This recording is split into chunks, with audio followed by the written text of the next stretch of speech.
আসসালামু আলাইকুম সম্মানিত বন্ধুরা, আশা করি তোমরা সবাই ভালো আছো। আলহামদুলিল্লাহ আমিও ভালো আছি। আজকে তোমাদেরকে আমি বাবা নামের একটি গল্প শোনাতে চাই। বাবা হলো এমন একটি জিনিস যে হলো একটি বটবৃক্ষের মতন, যে বট গাছের ছায়া সারাটা জীবন আমাদেরকে আগলে রাখে। সূর্যের আলো আমাদেরকে স্পর্শ করতে দেয় না। বাবা হলো এমন একটা জিনিস, তিনি হলেন জীবন নামের সংগ্রামী যুদ্ধে অপরাজিত একজন সৈনিক, যে কখনো পরাজয় বরণ করতে শিখেনি। যে কোনো যুদ্ধে তিনি প্রস্তুত। কোন কারণে জানেন? সন্তানের মুখে হাসি ফোটানোর জন্য।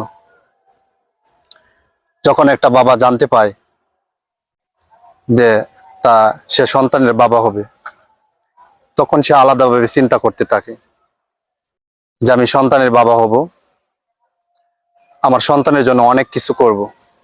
সে স্বপ্ন দেখতে থাকে। সেই বাবা অনেক হতাশা এবং কষ্টের মাঝে হাল ছেড়ে দিতে চায়, কিন্তু কেন হাল ছাড়ে না জানেন? আপনার মুখের হাসিটা থাকবে না, আপনার ভবিষ্যৎটা ভালো হবে না।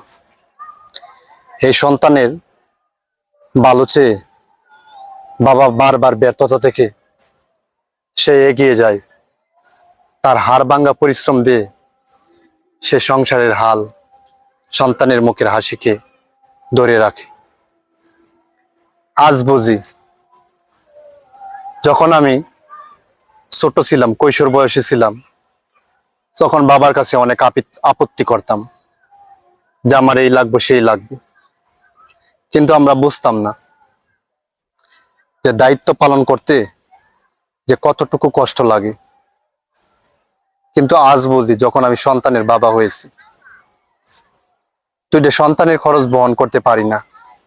মন চাই দুইটা চোখ যেদিকে যায় এদিকে চলে যায়। কিন্তু আমারও একটা দশা, আমি যে আজকে বাবা, আমি যদি চলে যাই আমার সন্তানের কি হবে? আমি সন্তানের মানুষের মতো মানুষ করতে পারবো না। আজকে আমি বুঝি আমার বাবার কতটুকু কষ্ট হইতো। তাই আমি বলবো যে সম্মানিত ভাইরা, যে বাবা নামের জিনিসটাকে তোমরা থাকতে মর্যাদা দাও।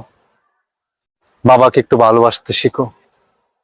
যেখানে থাকো বাবার সাথে একটু কথা বলো যে বাবা কেমন আছো, আমি তোমাকে সুখী রাখতে পারলাম না, তুমি আমার জন্য অনেক কিছু করেছো, আমার জন্য বাড়ি করেছো, ঘর করেছো, আমাকে মানুষের মতো মানুষ করছো, কিন্তু তুমি আজ প্রায় বৃদ্ধ বয়সে চলে আইছো।